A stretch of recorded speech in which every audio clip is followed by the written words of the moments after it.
May drug addict tayo na presidente, putang inang yan. Hanggang dito, nalaman ko na tuloy ang paggamit niya sa mga party, nagarapalan, naghahain ng droga. Pinagmamalaki pa ng mag-asawang kayang-kaya nila ang microdosing ng cocaine.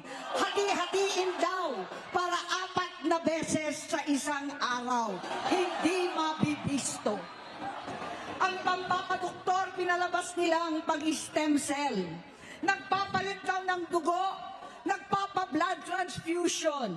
Kayang-kaya raw, hindi ko maintindihan ang pinagsasabi. Ambisyon yan, karamihan, galing kay Lisa Marcos, pati kay Romualdez. Bongbong bangag yan. That's why, sinasabi ko na sa inyo ngayon, si Bongbong Marcos bangag noon, ngayong presidente na, bangag natin ang presidente.